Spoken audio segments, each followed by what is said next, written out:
छत्तीसगढ़ विधानसभा के बजट सत्र की शुरुआत हुई। मुख्य समिति कक्ष में कार्य मंत्रणा समिति की बैठक के बाद मुख्यमंत्री विष्णुदेव साय ने पत्रकारों से बात करते हुए कहा कि इस सत्र की शुरुआत राज्यपाल के अभिभाषण से होगी। उन्होंने पिछली बार के समावेशी बजट का जिक्र करते हुए कहा कि मोदी जी की गारंटी को पूरा किया गया था और इस बार भी कल्याणकारी और समावेशी बजट पेश किया जाएगा। सभी को नमस्कार। आज से बजट सत्र शुरू हो रहा है। आज माननीय राज्यपाल महोदय के अभिभाषण से सत्र का शुभारंभ होगा और इस अवसर पर मैं सबसे पहले पूरे प्रदेशवासियों को बहुत बहुत बधाई और शुभकामनाएं देता हूं।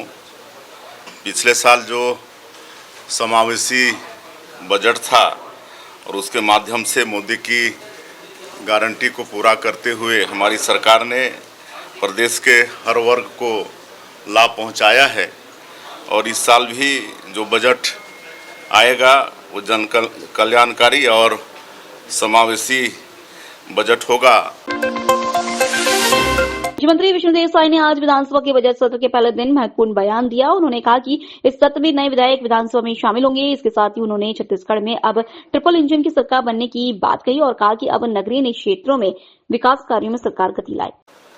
और अभी ट्रिपल इंजन की सरकार बनी है। विधानसभा और लोकसभा चुनाव की ऐतिहासिक जीत के बाद नगरीय निकाय के चुनाव में भी छत्तीसगढ़ की जनता ने हमारी पार्टी को भरपूर आशीर्वाद दिया है। मैं समस्त प्रदेश के देवतुल्य मतदाताओं का भी आभार व्यक्त करना चाहूँगा जिन्होंने ट्रिपल इंजन की सरकार बनाई है। अब हम प्रदेश की जनता को आश्वस्त करना चाहेंगे कि उन्होंने जब नगरीय निकाय में भी हम लोगों को आशीर्वाद दिया है तो नगरीय क्षेत्रों में भी सरकार विकास के कामों में गति लाएगी। कांग्रेस संचार विभाग प्रमुख सुशील आनंद शुक्ला ने गृह मंत्री के बयान पर प्रतिक्रिया देते हुए कहा कि गृह मंत्री और पंचायत मंत्री गलत बयानबाजी कर रहे हैं। उन्होंने स्पष्ट किया कि बीजेपी ने केवल 8 जगहों पर जीत हासिल की है जबकि कांग्रेस को 25 जगहों पर जिला पंचायत अध्यक्ष बनाने का मौका मिल रहा है। शुक्ला ने आरोप लगाया कि एसपी और कलेक्टर के जरिए कांग्रेस के कार्यकर्ताओं को डराने और उन्हें उठाने की कोशिश की जा रही है। उन्होंने यह भी बताया कि 18 जगहों पर कांग्रेस ने स्पष्ट जीत हासिल की और 7 अन्य जगहों पर कांग्रेस को समर्थन मिल रहा है। 250 से 250 सदस्य हमारे जीत के आए हैं। सबसे बड़ी बात है कि हमारे जो सदस्य जीते हैं 18 जगह पे हम स्पष्ट बहुमत में हैं। कांग्रेस अपने दम पे सदस्य बनाने जा रही है और 7 जगह ऐसा है जहां पे हमारे समर्थकों को जोड़ लिया जाए तो हम भारतीय जनता पार्टी से ज़्यादा हैं। वहां पे हम अभी हमारी भारतीय जनता पार्टी के आंकड़े बराबर की स्थिति में ये स्थिति है 7 जगह। भारतीय जनता पार्टी स्पष्ट बहुमत में मात्र 8 जगह है। राजधानी रायपुर में भी कांग्रेस पार्टी का ही अध्यक्ष बनने जा रहा है।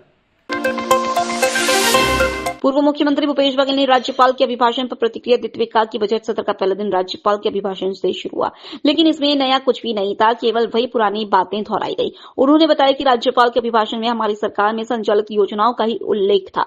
भूपेश बघेल ने 18 लाख आवास देने के फैसले को जिक्र करते हुए कहा कि यह निर्णय पहली कैबिनेट में लिया गया था लेकिन अभिभाषण में आंकड़ा नहीं दिया गया। उन्होंने सवाल किया कि कितने लोगों को आवास की चाबी दी गई है, इसका आंकड़ा स्पष्ट किया जाना चाहिए। बघेल ने आरोप लगाया कि सरकार साल भर में कोई महत्वपूर्ण काम नहीं कर पाई और केवल पुराने आंकड़ों को कॉपी पेस्ट करके राज्यपाल के अभिभाषण को तैयार किया। उन्होंने यह भी कहा कि इतने ट्रेन बंद हो चुके हैं कि लोग आंकड़े भूल गए। राज्यपाल के अभिभाषण में नया कुछ नहीं है, वही सारी पुरानी बातें हैं। योजनाओं के नाम से नई कोई योजना नहीं है। जो योजना हमारी सरकार में संचालित थी उन्हीं योजनाओं का उल्लेख इस राज्यपाल के अभिभाषण में भी देखने को मिला है। चाहे वो राशन वितरण की बात हो, चाहे भूमिहीन श्रमिकों को पैसा देने की बात हो, बल्कि उसमें तो पिछले साल 1 साल का पैसा दिया ही नहीं। रेडी टू स्वामी आत्मानंद अंग्रेजी स्कूल अब उसी का नाम बदल दिया PM श्री। वीर नारायण सिंह स्वास्थ्य योजना जो डॉक्टर खूबचंद बघेल जी के नाम से संचालित था, नाम भी बदल दिया और योजनाएं वही है। मुख्यमंत्री विष्णुदेव साय ने श्री राम लला दर्शन योजना के बारे में जानकारी दी और बताया कि इस योजना के तहत प्रदेश के 20,000 से अधिक श्रद्धालु अब तक अयोध्या और काशी विश्वनाथ के दर्शन कर चुके हैं। उन्होंने कहा कि सरकार ने श्रद्धालुओं को धार्मिक यात्रा की सुविधा प्रदान की है जिससे वे अपने श्रद्धा स्थलों का जाकर पूजा अर्चना कर सके। मुख्यमंत्री ने आगे कहा कि उनकी सरकार द्वारा राजिम कुंभ कल्प का भव्य आयोजन भी किया जा रहा है, जो प्रदेश के धार्मिक पर्यटन को और बढ़ावा देने में मदद। और रामलला दर्शन योजना भी हमारी सरकार की योजना है, जिसमें 20,000 से ज़्यादा श्रद्धालु भगवान राम का भी दर्शन किए हैं, साथ में काशी विश्वनाथ का भी दर्शन किए हैं। और इसी तरह से राजिम कुंभ का भी आयोजन है। इसमें भी महाकुंभ की भांति पूरे देश से साधु संत आए हैं, और जो लोग किसी कारणवश महाकुंभ नहीं जा पाए वो लोग यहाँ पर राजिम कुंभ में जाकर उसी पुण्य के भागीदार हो रहे हैं।